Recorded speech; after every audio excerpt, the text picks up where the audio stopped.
I don't expect many people to relate to this, but does anybody else remember those summer bucket lists we all made as kids 10 years ago? And does anybody else feel like the summers you had when you were a kid just felt different? And the older you get, the more you realise the few summers you actually have left to enjoy. I mean, I'm only 21, but I'd be lying if I said I wasn't a little bit scared that I'm running out of time to enjoy these next few summers with my friends. But I think there is a way to make the most of these few summers that we might have left. So to understand how we can actually remember summer 2024, I need to do a quick outfit change. I'm Peter Pan. Obviously. I have this theory that no matter how old you are, where you are in the world, we all have this one friend. Now, this one friend has never really grown up. They run away from commitments, they're scared to try new things and step out of their comfort zone, and they're afraid of any sort of responsibilities. And if you don't have that friend or can't think of that person in your life, then I hate to break it to you, but you are that friend. As much as I love my life, I am a little bit envious and a little bit jealous of this friend's lack of commitments and seeming lack of responsibilities. And maybe you can relate to that feeling too. Or because this friend seems so happy all the time because, I mean, he's never really grown up. A little bit like Peter Pan. I'm gonna take the hat off now. And this is what psychologist Dan Killey describes as Peter Pan syndrome. Because as Killey describes, the kind of natural course and natural path that most of our lives take is pretty standard. We go to school, maybe we go to college, then we get a job, normally get settled down, we get a house, etc, etc. And this is quite predictable. And it also comes with a massive increase in responsibilities as we get older and kind of go through all these different stages of life. But the issue is, when we start to get older and take on more of these responsibilities, it's really easy to get caught up in the day-to-day and actually lose that sense of childhood happiness that came from having the freedom to do whatever you want, whenever you want. And that was especially true over summer when we finished school and just had this massive long period of time where we could just enjoy ourselves. And so I think we need to try and mimic some of the aspects of that friend that I mentioned, the one who still lives a little bit like Peter Pan. So how can we pick only the best parts of this Peter Pan syndrome? Because to redesign this bucket list in a meaningful way so we can actually remember summer 2024, this is what we need to do. So Killey says there's a few different parts how you can tell if somebody is living like Peter Pan or with Peter Pan syndrome. And some of the features to look out for in these people are dulled emotions, a slowness in carrying out tasks, a difficulty to maintain relationships and connect with others on a deeper level, and an avoidance in long-term planning and a reluctance to take on responsibilities. I should say as well at this point, there's 3 other ones, but Kylie goes into a weird world of like sex and relationships, and I don't think that's particularly necessary for our purposes, but it's worth mentioning. We're just going to pick those 4. And actually looking at those 4 kind of features, I can recognize in myself, and I'm sure you can too, where sometimes a lot of unhappiness being an adult comes from feeling like we're not being productive and quick enough to accomplish some of those tasks, and maybe feeling a bit overwhelmed that we've got so many responsibilities on our plate. So I think that it would be nice to try and take some of the positive aspects from that and bleed them into our own lives now. So if we're remaking the bucket list with these ideas in mind, I think there's broadly 4 different categories of things that we should try and be putting on the list.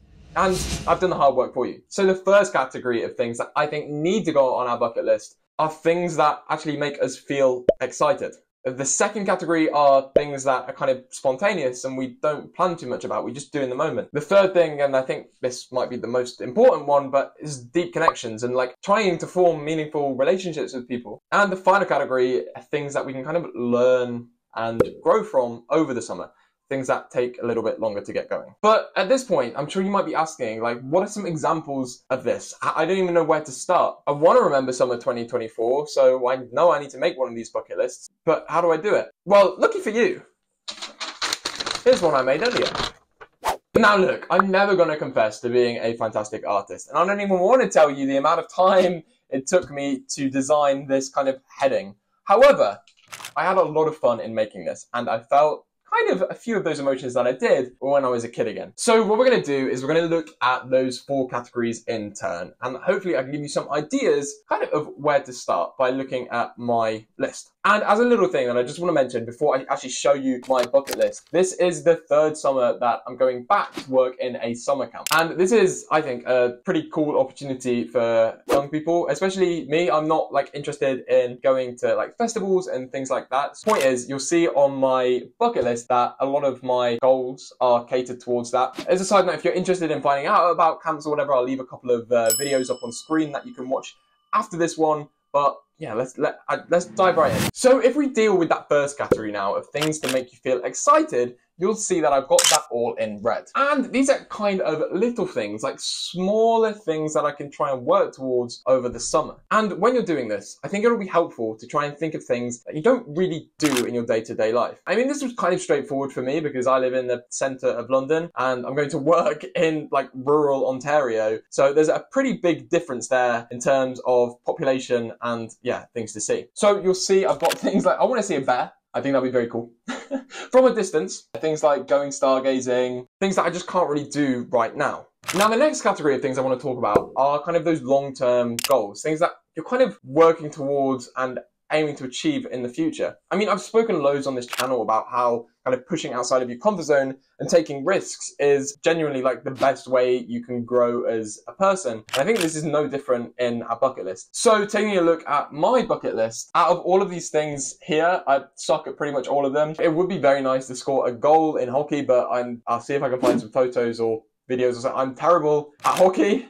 And also recently I've been going with my friends who's been trying to teach me how to kind of swim better, and this is something I want to continue at camp and over summer. But the point is, like, all of these things here in purple are things that I'm kind of rubbish at now, but I think given some time I can get better.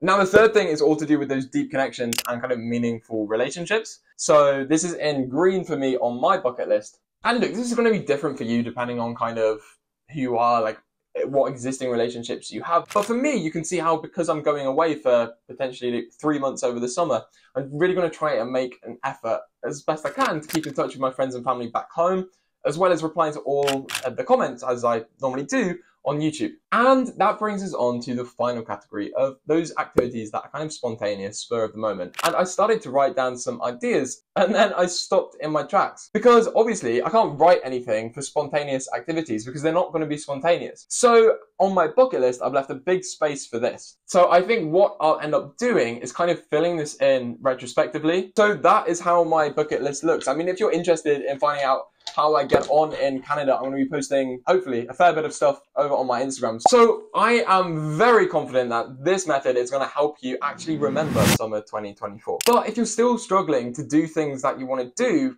sort of day to day, then you need to learn how to crash list. So to do that, you want to watch this video here. And I'll see you there. And in the meantime, I'm going to get out of these leggings.